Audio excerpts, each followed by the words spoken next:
But could you do, if it's possible, could you give the listener the red pill on international finance, maybe through the archetypal example of Jho Low, but just how tax secrecy and havens enable the scale of criminal organizations, and it is actually that one variable that influences it the most? For me, I just think it comes down to something very simple. If you want to transfer $5,000, $10,000 to another country, to a person in another country, you will be, put through the ringer. You'll be asked lots of questions. Sometimes the transaction will fail. There'll be all these problems, and people will be asking all these questions. Well, what's this for? Who is it for? What's the reference and stuff? But meanwhile, while you're struggling to do that, people are moving $1 billion in an instant, evading any kind of friction. They're Yeah. just and they're doing the most brazen things. So like in 1MDB, there was, they would be stealing $1 billion at a time, and then routing it through all these companies around the world into a fund that then loaned the money to the next company, and it's all just done swiftly on ones and zeros and paper. This money is being moved around, and I think the average person, include myself included, would have just never imagined that crime was so easy, and the law enforcement aren't noticing, right? So like they of every one of those corrupt $1 billion payments that are going around the world, like a 1/100th of them find their way to a law enforcement agency. So the way that we've set up the world in its globalized sense, with these offshore havens that allow you to essentially buy secrecy, using sovereignty of a little island nation, that you can't penetrate the secrecy of it. Um, it's just the global financial system is actually the easiest place in the world for drug barons to move money around, for Yeah. kleptocrats to hide money, to get bribes. And I just never imagined it to be so bad as that, and to be so full of holes.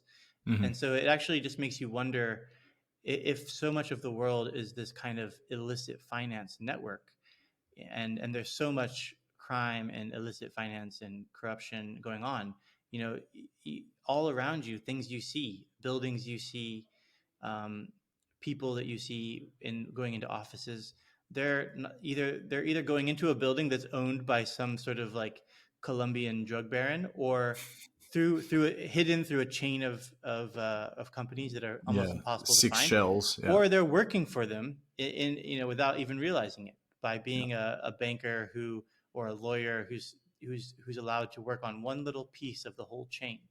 Yeah. And so it just makes you wonder about also things like political power, of course. So, in the case of Jho Low, he was managing to get in to all these Obama events. His father was at an event with Obama. He was accused by the U.S. government of basically giving a lot of money to someone who then donated it to Obama to get access to these events. So like places like getting into the White House, Jho Low went to the White House for the Hmm. Christmas party. How? How is it so easy to buy your Hmm. way into these things? And because I think it's, in a sense, it's partly because of television. We watch so many TV shows about police procedurals and things like that, and we just get this kind of feeling like, the authorities, they've got things under control, but they've got nothing under control. It's completely out of control.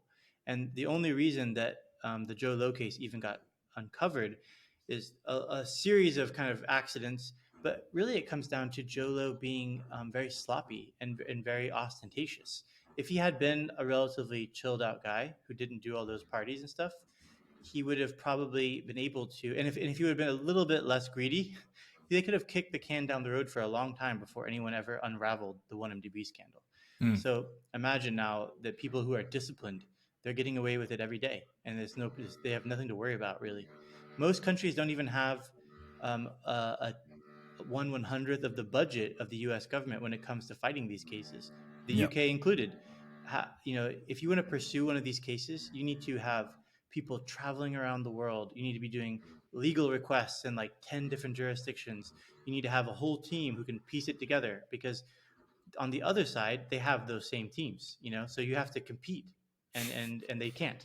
So No, that's they sort of can't. the red pill. But so it's the red pill is also like, what can money buy? Money can buy absolutely anything. There's nothing these guys couldn't buy. A Yeah. White House holiday party, celebrity girlfriend, you know, companies, major companies in the world. You can just buy them, you know, without Hmm. people Hmm. realizing it was all stolen money.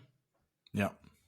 And MBS has similar exploits, like with his party in the Maldives, right? It's all the same stuff again, just celebrity for hire. It's just corruption all the way through. I think that it's an example of where the force of demand for the services is just outstripping any supply to stop it from happening. Like you said, the budget in most countries is going to be 1/100th of America's budget for whatever it is, financial crime.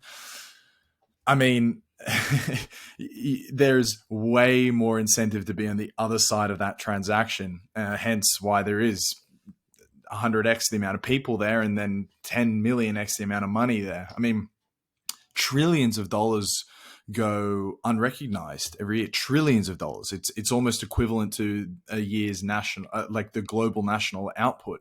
Shaxson tried calculating it. You know, it's a kind of by definition impossible thing to do. But we understand it as a caricature because of movies and TVs that there's tax haven and money laundering, and but you kind of assume in your head that it's just confined to maybe the drug trade.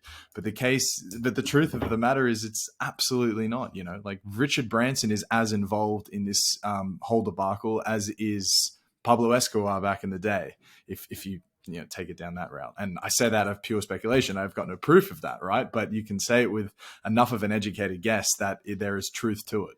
Absolutely. Yeah, I think you're right. And also the MBS case, he really showed how people weren't paying attention, but he was really entangling himself in the global business and finance world, doing investments, doing kind of arrangements with major asset managers in America. And so when it came to the Khashoggi murder, politicians and people in the public were saying, "Oh, let's put pressure on this guy. Let's tell Saudi Arabia he can't be in charge anymore." All that kind of thing. But he was so strong for not just because he took out his rivals in Saudi Arabia, but because he was so enmeshed in the global financial system. To pull him out would be to kind of disrupt American business and American finance.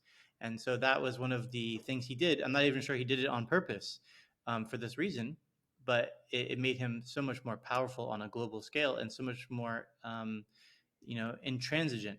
He doesn't. There's no reason to take him out, you know, because Mm. the consequences would be too high.